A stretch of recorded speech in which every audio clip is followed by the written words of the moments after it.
Hello students, today we are going to derive the expression for the resolving power of plane diffraction grating. The resolving power of plane diffraction grating is defined as the ability of grating to produce separate images of two nearby spectral lines. Now, and mathematically it is given by, the resolving power is given by here Rp is defined as it is the ratio of average wavelength divided by difference in the wavelength, that is d lambda. Here, if suppose the source of light contains the two wavelengths lambda and lambda plus d lambda, then Rp is defined as lambda is the average wavelength and d lambda is difference between the two wavelengths. This ratio is called as the Rp. Rp of grating is defined as the ability of grating to produce separate images of two nearby wavelengths or the two close wavelengths. Now, in this figure, here the xy is nothing but the section of the grating. Grating is formed on a glass plate with the help of sharp diamond pointer. The line is drawn on a glass plate here. Then the grating is formed and the A plus B here. This is the D portion, this is the upper portion on the glass plate. When diamond with the help of the diamond point line is drawn, then we are getting that portion, that is nothing but A, other portion is nothing but B, and A plus B gives rise to grating element. It is called as the grating element. Now, surface of the grating is illuminated by the parallel light which contains the two wavelengths lambda and the lambda plus d lambda.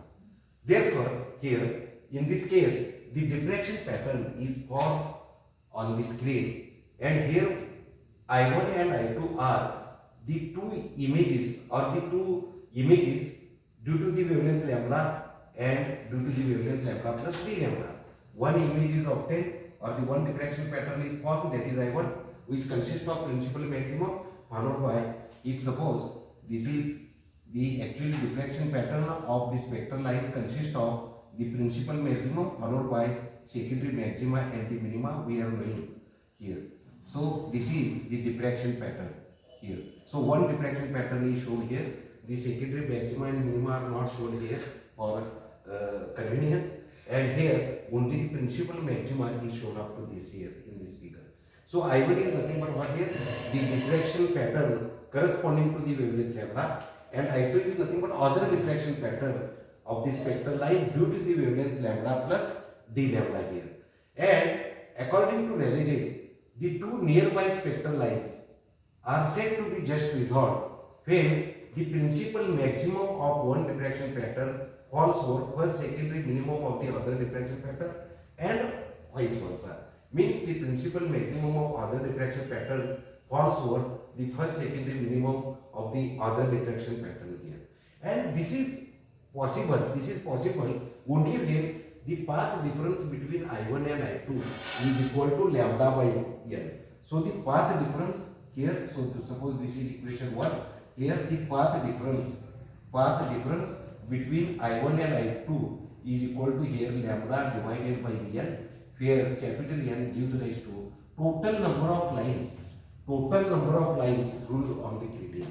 So total number of lines ruled on the grating, that is nothing but L. So this is the path difference between I1 and I2, and we have considered here the I1 and I2 are the two images here, are the two principal maxima due to the wavelength lambda and lambda plus d lambda in the nth order. This is because whenever we are getting here, if suppose the parallel light is incident here on the grating, if suppose this is the grating here, then what we are getting is here, if suppose here this screen, in the first order we are getting two lines here, the I1 and I2 we are getting two lines here. So this is the first order, n is equal to 1. Similarly, we are getting again two lines, spectral lines or the diffraction pattern corresponding to what here? The second order, n is equal to 2, and so on. In the nth order, we are getting also the two spectral lines or the diffraction pattern, and it is shown here. So now to derive the expression here, we will use the well-known grating equation. Well-known grating equation we are knowing a plus b, or in sometimes it is simply denoted as d. So sin theta is equal to n. So this is well-known grating equation. In this equation, n is order of diffraction, lambda is nothing but the wavelength of the light, and theta is nothing but what here? Diffracting angle. So for this, only if suppose here the light is incident on the grating here, and the one spectral line we are getting, suppose, so here on the screen one spectral line is getting, and this diffraction pattern corresponding to the wavelength lambda, say here this is the diffracting angle, that is nothing but theta, say, then this equation is satisfied. A plus b is nothing but grating element. This is a, this is b. A plus b gives rise to the grating element here. So this is the grating element. Here the theta is nothing but angle of diffraction, and n is nothing but order of diffraction in the nth order. In the nth order, suppose, so we are getting in the first order we are getting diffraction pattern, second order, third order, and in the nth order, if suppose, so we are getting here the a plus b sin theta is equal to n. So suppose this is the equation number 3. Now we can apply this well-known diffracting equation to the here the direction of the I1 in the nth order is given by theta n is nothing but, suppose, the angle of diffraction for the I1, theta n plus d theta n is nothing but angle of diffraction for the I2 in the nth order. Therefore n suffix is written here for the differentiation or the distribution of the order of diffraction. Then we can apply this equation a plus b. So we can apply for the I1. The direction of the I1 is given by here the a plus b as it is.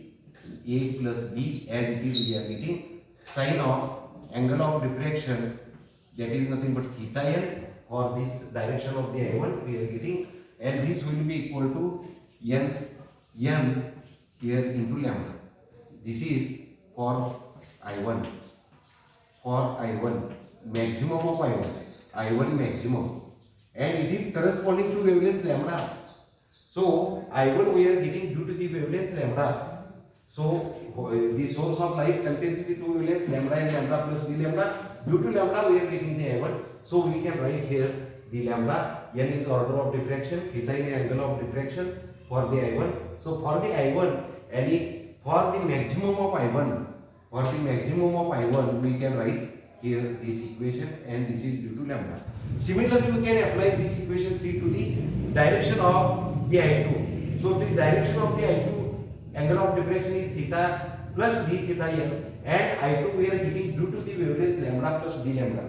So we can use here the lambda plus d lambda. So we are getting here the equation a plus b. A plus b is equal to sin theta n plus d theta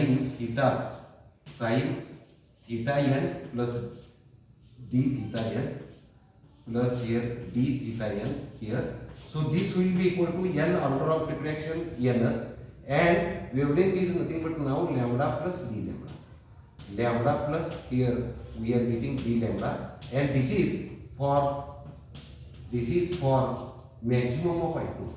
This is for here the maximum I2. Direction of the maximum I2 is given by this. This is due to the wavelength lambda plus d lambda.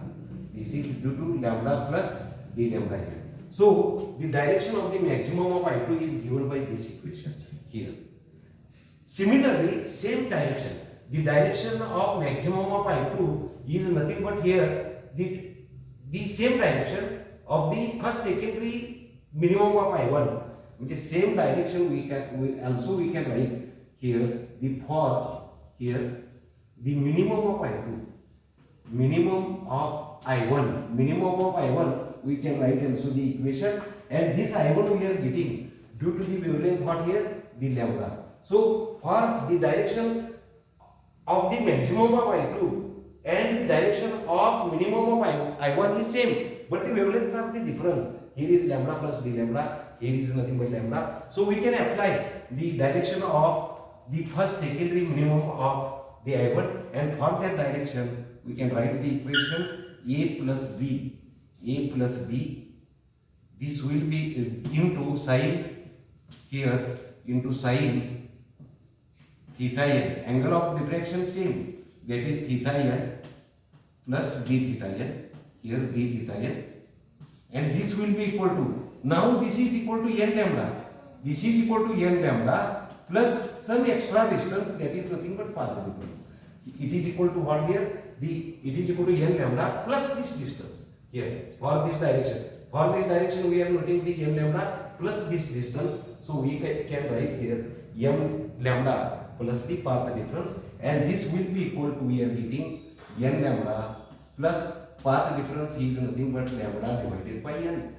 N is nothing but total number of lines on the grating, so we are getting this equation. So this is the, so we will concentrate on these two equations.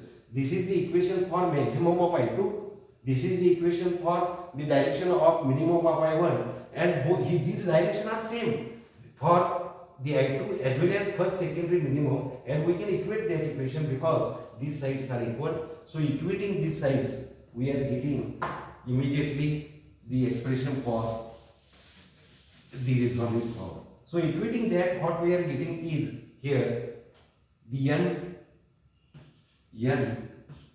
lambda plus b lambda. This will be equal to what here? This n lambda plus lambda divided by n. Lambda divided by n.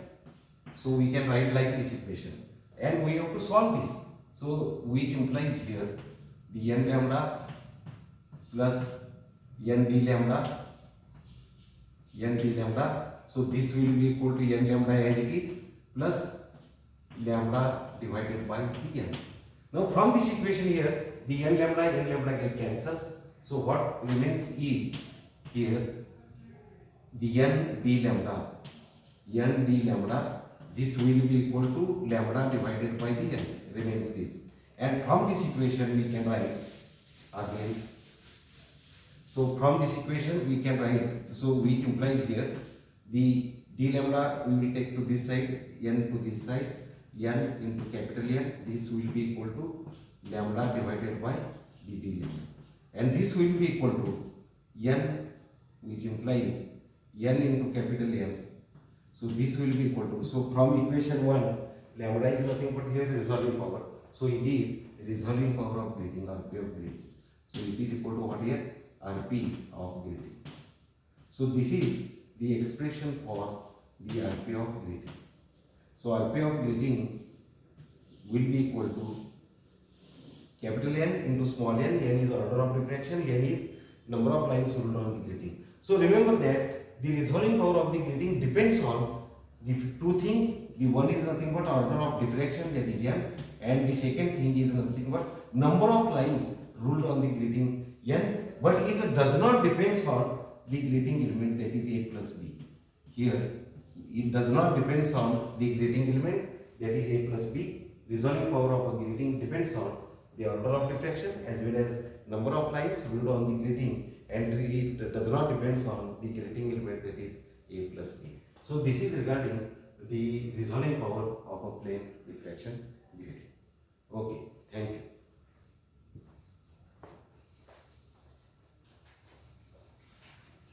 For